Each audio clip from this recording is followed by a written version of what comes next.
Hello, world. Wow, they all stopped at once. What is up? Welcome to Build. I'm your host, Matt Forte. We are here live at the Build studio in New York City. Our next guest has got a lot going on. She's got the awesome Mama Said podcast she launched earlier this year. She's got a brand new movie I'm excited to talk about, Mobtown, that drops this weekend. And she recently voiced Disney's first ever Jewish princess, Princess Rebecca. I'll hold for applause. That's a lot of stuff. That's a lot of stuff. You hear him? And I'm just scratching the surface here. Oh, yeah. By the way, also this year, she celebrated the 20th anniversary of being on arguably the greatest TV show ever, The Sopranos. There's a woo in the audience for that, too. Folks, we're very excited here. The great Jamie-Lynn Sigler's in the house. How about it? You guys excited at home? They're excited here. I can't stop them from clapping. All right, that's perfect. That's a perfect amount. We're going to bring her out in just a second. But first, I believe we got the trailer for Mobtown. So let's go ahead and run that clip. The Mafia. They own politicians. They own judges. They own cops. This for you, Frank. I want a sit-down. With who? Well, everybody. All the bosses and all the captains, all the families. Someplace quiet. Gotta be low-key, away from everything. Who's your friend, Mommy? Sergeant Croswell. You got a badge. Sure do. You want to see it? Every boss, every wise guy in the country's all coming here. Lovely to meet you. Nice to meet you. Something's going down. I know it. What does this have to do with our little town? Why would the FBI have any interest in a small family gathering out in the middle of nowhere? There's a network of organized crime running in and out of this area. You're making a big mistake, pal. Yeah, how so? I want guys from Philly, Vegas. I want their loyalty. Park ranger, whatever you are, go chase some squirrels. Inside that house is the top brass of the American Mafia. And this is all you got? Jesus Christ.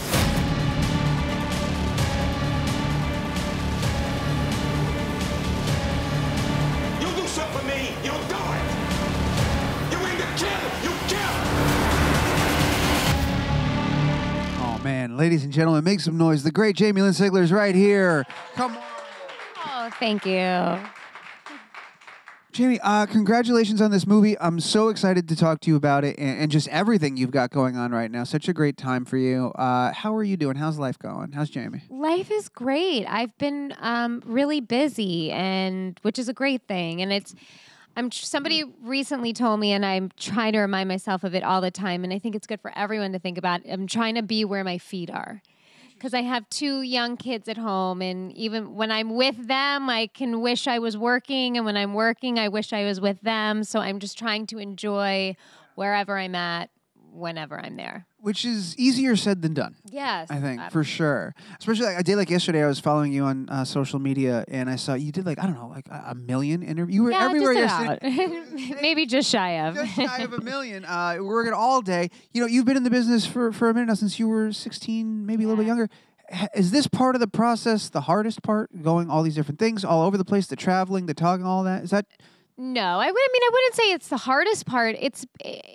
I'm so hesitant to ever complain about any part of this business. No, but I mean, it's work.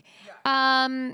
It's time. It's a lot of people's time, but fortunately for me, I've been able to curate wonderful people that I work with during these press tours and things like that. So it's also fun. I'm hanging out with my friends. So I can't complain. And I get to do things like this, which is awesome. And I got to do Watch What Happens Live last night. I'm obsessed with all things Bravo. So that's a thrill for me. Perfect. So it's awesome. Yeah, I got a chance to say hi to you backstage. You do have a really awesome team. Everybody's very kind. There's a nice vibe in the room. Well, I'm excited you're here. I'm so excited you get to do stuff like this. It's great to have you. You have been in and out of the fake mafia all throughout your career. Yeah. How did you get involved with Mobtown? How did this come in front of you? So this is a purely, really organic New York story. Danny, who plays my husband in the film, he plays Joseph Barbara, and he's also the director, is a friend of mine from New York. I've known him since I'm 17 years old. He was a club promoter. He was the guy that would call me to come to, his parties at the clubs. And he was Danny A. I mean, that's how I knew him. And he was my buddy. But, as time went on and we grew together, I learned that he was just obsessed with movies and the appreciation and love he had for cinema. And then he started producing and acting a little bit. And it was cool to see his passion grow. And one day he called me during a hiatus where I had actually quit acting and said, would you want to come and play my wife for a couple of days in New York? And I was like, yeah, I actually need to go visit my family on Long Island. I'll fly out with my kids, and this sounds like fun. And it's a true story that I never knew about. When you find yourself in that position, because you guys are playing people that have existed, these are real people, this is a real story. Do you do a different level of research? Is it a different approach than when you play a fictionalized character, someone that hasn't existed before? Like, what's that look like in terms of preparing? Well, for Josephine, not really, because I think there's more information about like the event that happened than necessarily the Barbaras themselves. So for me, she was a completely made up character that I just had so much fun creating. But like in the history, many, many moons ago, I played Heidi Fleiss in something. And yes, that was extensive interview and watching a lot of tape on her and things like that. So that's a whole different thing. For sure. Well, you do a phenomenal job. I was telling you backstage, and I'll say it again, you and Danny in this, the energy that the two of you have together is fantastic. It's hilarious. And I wonder, did it read when you got the script and you saw the story, did it read as funny on the page, or was a lot of that just because you guys have known each other for so long, when you got together, that energy is just there and you brought that with you to the performance? Yeah, it wasn't on the page at all. Danny is such a funny human being. He's one of a kind. He is manic energy, nervous energy, so sweet, but like so loud. And so Joseph Barbara is like a exaggerated version of Danny. So I knew who I was coming in to work with. And then so Josephine, I felt, should match him because she's not a typical 50s housewife. She's a strong woman that's going to go toe to toe. And she's, if anything, like she's who helps him like survive. And so many of our scenes are straight up improv. For real? Yeah. Yeah. It was so much fun. Yeah. That's amazing. Where does your level of comfort improving 50s Italian mafioso housewife, where does that come from? It was transcendent because I'm not a very confident improver by any means. I just worked on a project that I can't talk about yet with two of like the greatest improv sketch comedy guys, in my opinion, ever. And it was terrifying. Really? I just felt like I needed to keep my mouth shut because they were the masters at it, and they gave me confidence as we went. But I don't know if it's just my comfortability with Danny and who he was, but we really knew who these characters were. And when you're in hair, makeup, wardrobe on a set that's like reading nothing present day, it's really informative as an actor to kind of, and then you throw the thick New York accent on top of it, and it's a game changer. Yeah, it's pretty amazing. I was curious about how far those things go to get you where you need to be as a performer, especially the costumes and especially the house that you guys are in. Yeah. I mean, it is pulled right from that time period. Just what was it like being in that kitchen, that little kitchen? Yeah. Because Josephine has such a command over that room. Well, if there's anywhere in the world that she knows she's in charge, it's her kitchen. It's in her kitchen. Yes. I was so impressed because this is a smaller movie. It was a smaller budget, and it was really like nuts and bolts, like put together, and people doing multiple jobs that they shouldn't have been doing to make this happen.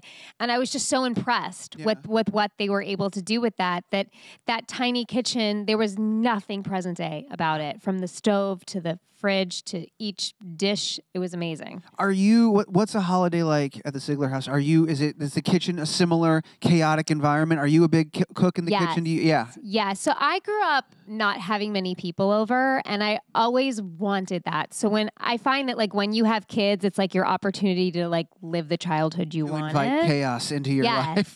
Yes. And so ours, like at Christmas Eve every year, it's an open door. Any of our friends that didn't travel home or have nowhere to go, or you're just with your immediate family and wanted something to do, come over. Last year we had like 50 to 60 people. No way. Potluck. I cook as much as I can, but then everyone brings their favorite dish or specialty, and my kids love it. I love it. It's what I always wanted. Yeah. So yes, in my kitchen, I am command. And our house is like, it's a ranch. It's a one-level loft style. So there's like no doors. It's all open other than the bedroom. So the kitchen is the heart of it all. Yeah. That's 50. What's your go-to dish? You got 50 people coming over. I'm very famous for my buffalo chicken dip appetizer. Just don't watch me make it. It's not healthy. Just eat it. Just enjoy it. With some Fritos. Like that's how it's done. Yeah. I make a mean turkey. I'm like the one that's like up at 1 a.m, like making the brine, and yeah, my fingers in between. And I make a good sausage stuffing, and then I'm a pie maker. Really? Yeah. Apple pie, crumbles, all peach handmade pumpkin. Crust, your own crust, handmade crust. Of course, you have to do it all. Yeah, if you're going to take pride in your pies, exactly, you got to make the crust. Exactly, it's unbelievable. It's not pretty, but it tastes good. Well, that's all that matters. Yes. It's the end result, right? Yes. Having known Danny for so long, working alongside him, acting with him, you husband-wife combo, but then also he's the director. What was his directorial style like? What was it like being directed by a friend, someone you've known for so long? Oh, I mean, there's such comfortability there, and I think that it's short. It becomes shorthand. It's like very few words need to be said, but if I can give you like a visual or an understanding of what it was like, it's like if Joseph Barbara was directing the movie. Like that's Danny. Yes, totally. That's pretty amazing. Yeah. Was there ever a line or something that you improvised that you couldn't believe made it into the film? Like, oh my God, he used that. I mean, they keep showing it in clips when I'm going to do press, and they have to keep blipping it out. Where he's like, I'm like, who's coming? He's like, every fucking boss. I'm like, what do you mean every fucking boss? Like, it's just a lot of F-bombs made it into the film that shouldn't have with us. That comes with the territory. Yeah. You watch with mob is in the title. You know there's going to be F-bombs in the movie. Yeah, it should be expected. Yeah, it's part of it. Speaking of F-bombs, speaking of mobs, I mentioned this at the top, not the most graceful of segues, but this was the 20-year anniversary of The Sopranos this past year. You guys did a ton of fun stuff around that. I saw one Q&A where you had said that on the first day that you were so young and naive, you showed up and thought it was about the opera. That can't be true. No, not once I got the part. my audition. Okay, Well, listen, in my defense, if you get an audition and they're saying they're looking for a 16-year-old Italian-looking girl for a show called Sopranos, that's it. Okay, if that's all you have. You think it's about singers, right? You don't think it's somebody's last name. That's fair. Yeah, I can you. accept that. I appreciate that support. Having grown up on that show and spent so much time there, is there something that you learned there that to this day you still, maybe it's a little trick, something you do on set, or maybe something deeper that's just stayed with you over the years? Oh, so many things. Mr. Gandolfini, who's no longer with us, taught me so much about how to hold my value as an actress. I think especially being the only young girl there. I was 16 years old. Everyone else was adults other than Robert, who played my brother. Like how to ask for another take if I felt like there was something else I wanted to do, how to voice myself if I was uncomfortable. Like he was always checking in with me, being like, are you comfortable with that? Are you cool with that? But then also trying to teach me, like, don't look for me to do that for you. You deserve to say you earned your spot here. You have a voice. Yeah. But I think like another big lesson that I learned just from everyone is I come from a theater background. And so like it's kind of like this gypsy life where every show that I ever did, I thought you're going to be my best friend for life and we're family and this is it. And then you move on to another show and you don't talk to those people as much. And I think I've learned to treat this as a job. Like I love the relationships that I make, but it's not my whole life. Like everyone had lives that they went home to. And it was like a good thing for me to see and grow up around that, as much as it's a glamorous and wonderful job, it's a job. And there's other things in your life that need to hold greater value as well. I know, because I was reading that you've kept touch with Robert, right, over the years. Yeah, he's my best friend. He's your best friend, which is so sweet. But what was it like at all these reunions to see everybody back in one place, to get everyone back together and see all those familiar faces again? Yeah, well, the first time that we really saw each other after the show was done was at Jim's funeral. And it was probably the most surreal moment of my entire life. I was 7.5 months pregnant with my first son. And if you think back to The Sopranos, if you watch it, there was 3 or 4 funerals a season. So, we would go for our wardrobe fittings that season and there would be a rack of black clothes that you'd have to fit because you knew you were going to be doing a bunch of those. And to walk into the viewing room and see the entire cast all there in our black outfits for our like king, you know, and me this pregnant. And it was truly the most surreal moment of my life. And so ever since then, we've, you know, made it a point to sort of keep in touch and support each other's projects and things like that. And even though I don't live in New York anymore, I make it a point to that. And like I said, Robert's my best friend and he's my touchstone to a lot of it. And we just started a podcast together. Yeah, it's called Pajama Pants with our friend Kassam. And so much of it ends up being, we don't mean it to, but so much of it ends up being us reminiscing about The Sopranos because there's so much of that life and that we had very two different perspectives of it. I mean, he was a 12-year-old kid. I was 16. And so it's cool for me to be like, oh my God, I didn't know that that's how you looked at it or that even happened. It's been a really fun process for the both of us to kind of relive it together. That's kind of the amazing thing about podcasts and why I was excited to ask you about Mama Said, which you launched earlier this year, is just as listeners, we get to experience so much and hear all these conversations, but like the person that creates it goes on a journey as well. You have all these conversations that you might not have had otherwise because of the format. You know, you're sitting there for 45 minutes to an hour having these deep conversations. And so I'm curious, you know, having got like a year under your belt, what have you learned from Mama Said? What have you learned from this process? Obviously, you love doing podcasts. You just started another one. Yes. I never listened to a podcast until I made my own podcast, and now I'm an avid podcast listener. Well, because it's like you're saying, it's an intimate conversation that you're getting to listen in on, basically. And you know, if you talk to somebody for 45 minutes to an hour, you're really starting to kind of break them down in a way, and all your defenses go down, and it's a real, genuine, honest conversation. And Mama Said came from a place that when I had my first son, I loved him, but I didn't love every moment of motherhood. And I thought something was wrong with me because I was feeling that way. And I wasn't talking to anybody about it because I was embarrassed and shameful about it.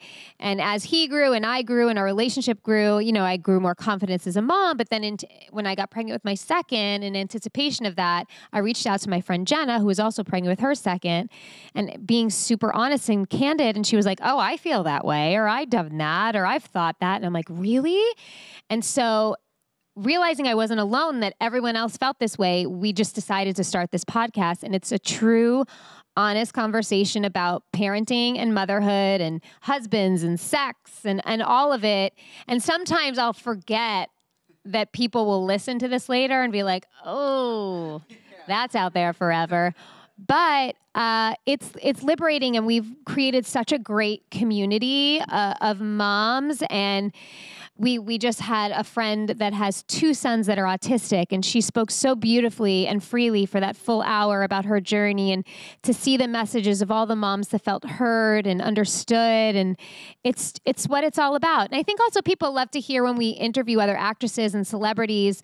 We've even have a lot of dads on of their journey. It's a different side of them that they never knew about as a parent. And it doesn't matter who you are. Like, I don't care how famous you are, how much money you have, like nobody's exempt from a tantrum or a shitty blowout diaper or anything, you know? And so it's nice that we can all know that kids humble us and make us all human. Yeah. Was there a moment, because I think you guys you got a couple of million downloads. It's pretty popular. We just surpassed 3 million. Yeah, congratulations. That's Thanks. amazing. Was there an episode or a moment where you realized, oh, well, a lot of people are listening, and you started to think, oh, that's on the internet forever now? Because when you first start out any project, especially a podcast, you started out, you're having fun with your friends. You don't know who's going to listen, who's not going to listen. At what point were you like, wow, this is resonating. This is a thing? See, I'm the person that doesn't pay attention to any of that, and my partner and co-host Jenna is like the social media queen, the download queen, the stat queen. I don't like to pay attention to all of that stuff.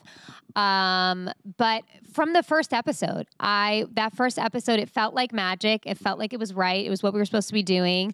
But also when I went back and listened to it, I was like, I need to take one or two things out. Well, it's so awesome, and congratulations on that. There's one last thing I wanted to bring up before we get to the audience, because I think it's just so freaking cool. You have voiced the first official Jewish princess for Disney, the first Disney Jewish princess, Princess Rebecca. Yeah. And it's just an amazing thing. First of all, I didn't realize there wasn't already. Me neither. It's always whenever they're like, it's the first one. Anytime you get a first something in 2019, I'm like, oh, wow, I didn't realize we didn't have that already. Right. But you are that in history forever. You are that person now. That's a pretty cool thing. How did that come about? What does that feel like to be the the first Jewish princess for Disney. So cool. I grew up Jewish on Long Island, and I always felt around the holidays that, Hanukkah wasn't really like represented. And I feel like Christmas very much is like, doesn't have to be tied to religion. It's more like, to me, a spirit and a time and a joyful time that just ignites a lot of good things in people. But like you can feel kind of like left out with Hanukkah sometimes. So when they approached me about coming to play Princess Rebecca and singing and teaching Elena of Avalor all about Hanukkah, I was thrilled, and I did a bunch of episodes. And then I just had a friend recently send me a video of her little girl watching it and then saying, "Can we celebrate Hanukkah this year?" Which is just so sweet. But it's, even all of that aside, it's just an opportunity for everyone to feel represented. And I think it's great that Disney is making these strides, and that, little girls can look up to Princess Rebecca. Growing up, I think I celebrate Christmas, but growing up, I was very much watching all of television, so I was very aware of every special in existence. And I think Hanukkah had Rugrats. That was it. Rugrats. You're right. Rugrats was always there for all the Jewish holidays. They had your back. Rugrats. You could count on Rugrats to be there for a Jewish 100%. holiday. But like that was it. Shout out to Rugrats. You guys were done, and then it was like, here is 1,000 Christmas specials for a month. Yeah. And that was it. So I just thought, one, it's so cool to have this, and two, it's great to have another amazing holiday special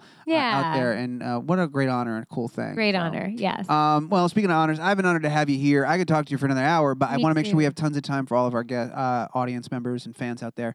And the lovely and ever helpful Kate is pointing to one from Twitter. So I'm going to read this. This is from @FrankieQuazy. Love it. Hi, Jamie. Having 4 sons really makes me like watching your podcast. My middle son, Johnny, 15, asks, how was working with Lonely Island? Great question. Oh, my God. That was so fun. That was like out of nowhere. I happened to be in New York. I had a friend text me, and she was like, Andy Samberg is doing this fun digital short. It's super ridiculous, but do you want to be part of it? And I loved the Lonely Island Boys. I'm like, for sure. What is it? And she sends me this MP3 of jizz in my pants. And I'm like, okay, cool. So cut to me sitting across from Jorma and asking him if he had cash or credit at a checkout line, and there you go. But it was I loved working with them. I'm a big fan of those guys. So amazing. Well, great question. Thank you so much for that. I think it might be like the second. I was told it was like the second most Googled thing about me. Like if you Google my name, jizz in my pants comes up second, which I don't know. That's what you want, right? Like. Here's the deal. Here's the deal. On paper, that looks bad. Right. But when you consider the result that pops up, not that bad. Not at all. Not that bad at all. I'm not saying I'm not proud. Yes. No, of course. I got a couple in the room, right? I got at least 2. Let's go for it. You got a microphone. Come on down. Hi. Hi. I just wanted to know what your favorite podcasts were and if you listened to any in preparation of starting yours. Sure. I love Armchair Expert with Dax Shepard. I just think he's a really good interviewer, and I also think he's just like really self-aware, and he does this reflection after of like how he interviewed and like what he could have been more sensitive to. I just think he's really wonderful. I love Mark Maron. Obviously, neither of those were informative for Mama Said, but our producers are these girls that have a podcast called The Lady Gang, and the 3 of them have really shepherded us and helped us, and I've been a fan of them as well. Do you have ever found like a really obscure or weird podcast that you found you think, I must be the only person in the world that listens to this? No. You know, having 2 small children, my time is so limited of what extracurricular, and like it's either, like I said, like Vanderpump Rules or a podcast in my car. Yeah, as a commuter coming in and out of the city, I have abundance of time every day that is occupied by podcasts. So and there's like a trillion of them. Yes. And so become such a huge medium, and I think that's awesome. Yeah, everyone can have a voice. Okay, I got one more. Let's go for it. Come on down. Hi. I was just wondering if you have any dream collaborators. Lin-Manuel Miranda. I mean, I love musical theater. Like that to me at my core is who I am. And In the Heights, when I went to see it on Broadway, my mom is from Cuba and immigrated here when she was 12 with my grandmother and grew up in Washington Heights. And so like that's my family. It felt so represented. And I just think he's magic, and like I would be an extra on anything that he did ever. Great question. You're both in the Disney family. There's I know he's just the coolest and the best. Yeah, and there's something out there, I'm sure.